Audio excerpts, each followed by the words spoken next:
Good morning, traders. This is Wilkey with StartupTrading.com. It is 8:38 a.m. Eastern Time on Monday, August 3rd, 2020, the first trading day of August, obviously.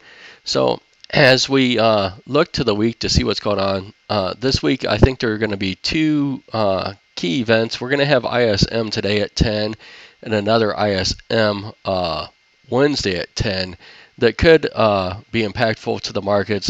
But the bigger thing, I think, is going to be Thursday morning. We're going to have the Bank of England monetary policy statement, and then at 7:30, we're going to have Governor Bailey speaking for the Bank of England. And then the big U.S. news for the week is going to be 8:30 Friday morning. That we're going to have non-farm payroll employment change.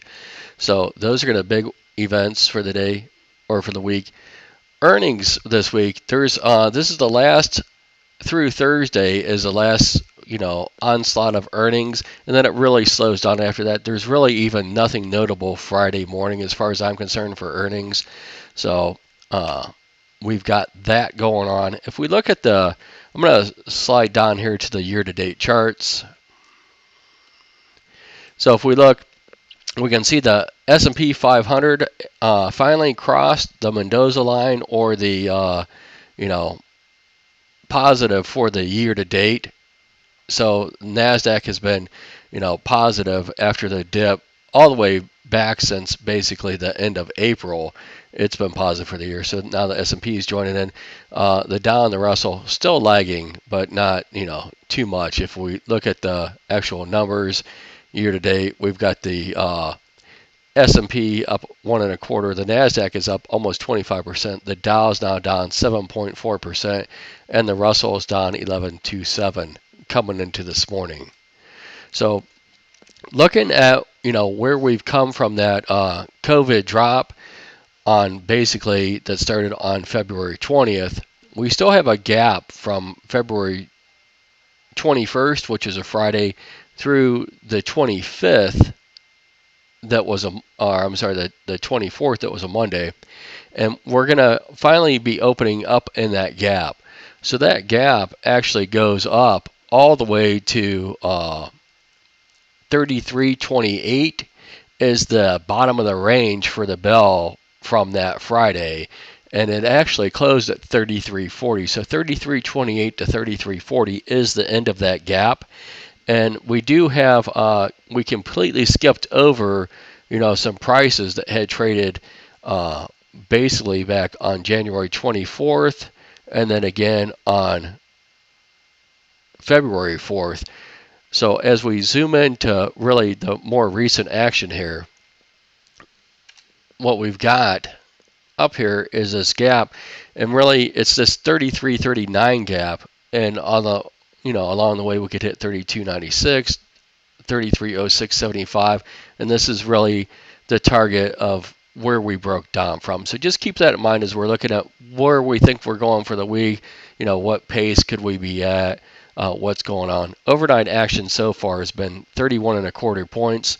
And as we look at basically, where we've been, we had the tech earnings last week.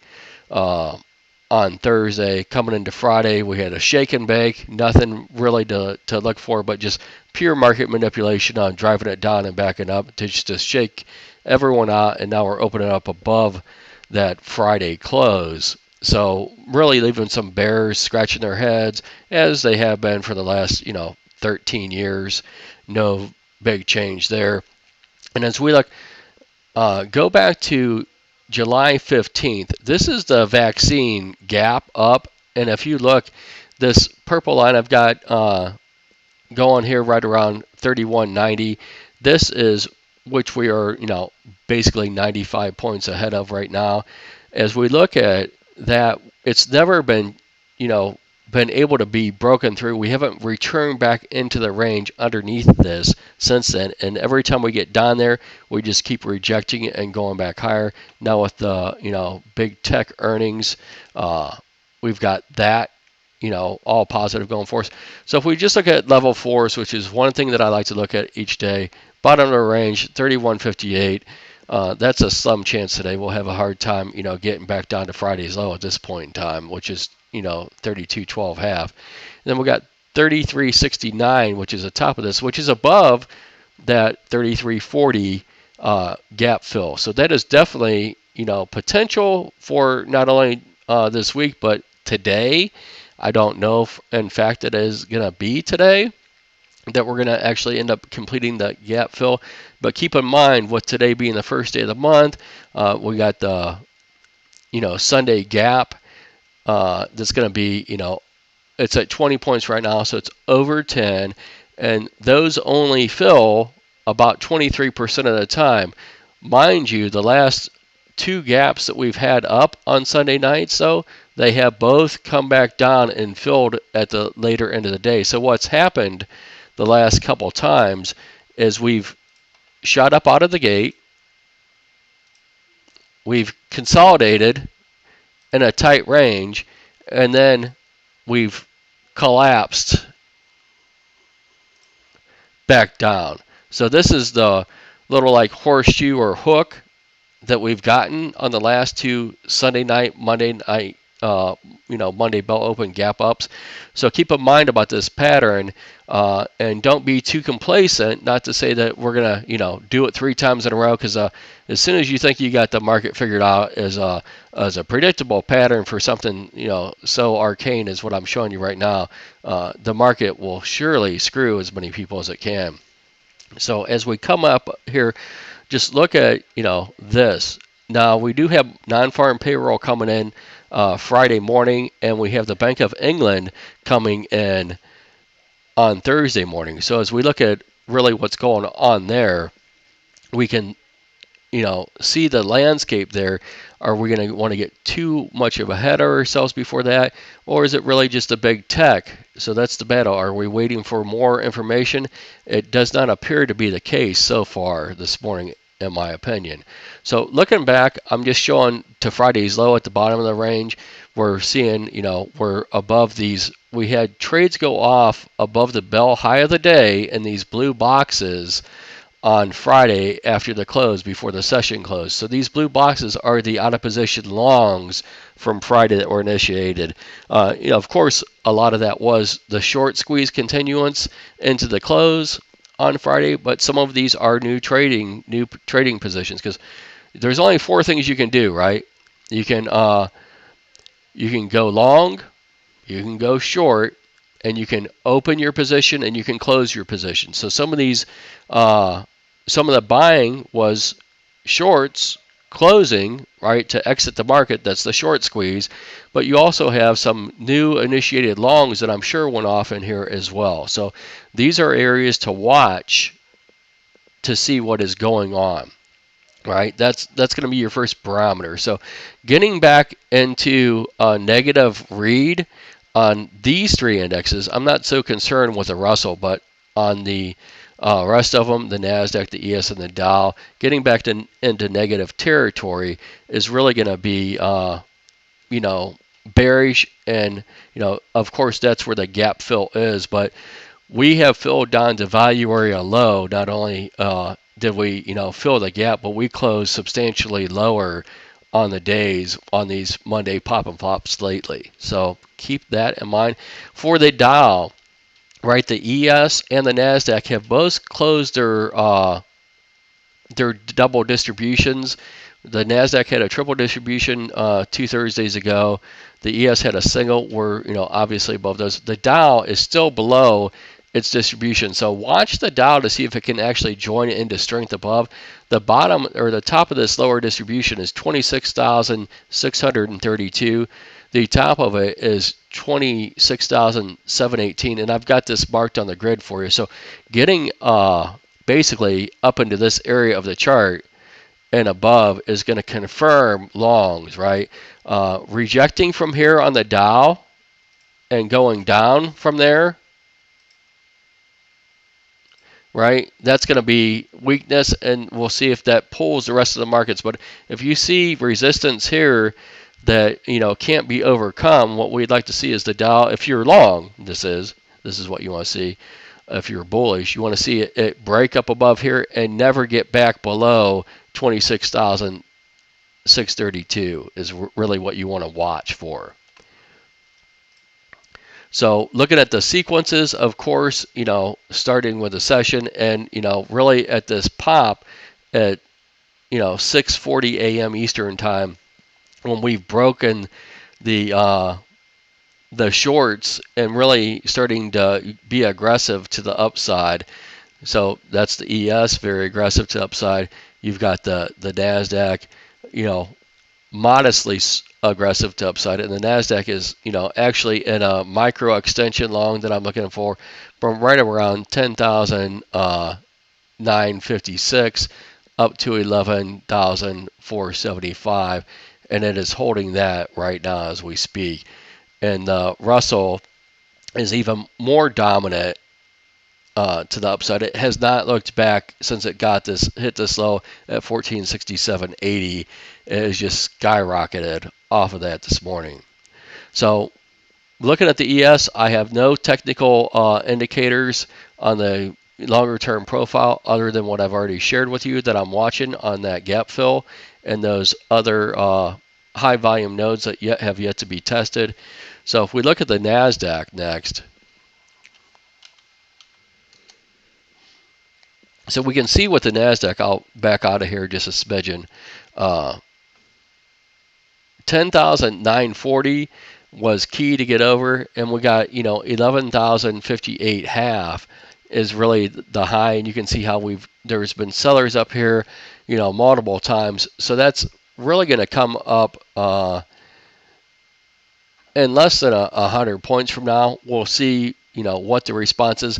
But this will probably be right around the same time the Dow is hitting that distribution that I pointed out. So we'll see about the Nasdaq, breaking back up to highs and going over. But you can see how dominant this 10,940 was. And I think that's going to be a big line in the sand, because I think really it just takes you back down to 10,748. The only thing that now, and I'm not going to put it on here yet, but we could pause on a pullback later this week if we start, having a little bit of a, pullback after we make some higher highs. Right around 10,828, 10,830 should be, if we're going to hold, a sequence of higher lows. That should be as far as the pullback is willing to give. So looking at the Russell, we can see we come down here at this 1451.50 on Friday, and that was really the bottom. But you can see it never really broke the downtrend sequence. You could just put it on, very well until this morning when that popped, right? That's what we're going up to. But 1496.30 is what I'm looking at above, and then I would like to see that hold as, some support for, to be bullish. And then, I think there's not much in this high. There might be a little bit of responsive sellers the first time they were there once, but I don't think that's going to be as dominant as the support or the resistance that's going to be faced at 1496.30. Looking at the Dow, which has been the weakest index for quite some time now, 26,510 is another level that I'll be watching as we're coming up on it. And then as we, either pop above or below that, I think that the next is the peak of this node, which is going to be at 26,785 is what I'll be watching next. And then I would like to see that become support as well, and then, progress up. And then we're still looking at 27,100 as potential bigger resistance later on this week. But we should end up filling and starting, and we might spend, a week or two in this whole section. So don't get, I don't think we're going to break over 27,100 and hold anytime soon. I think that we'll be backing and filling in this area for the Dow for quite some time here.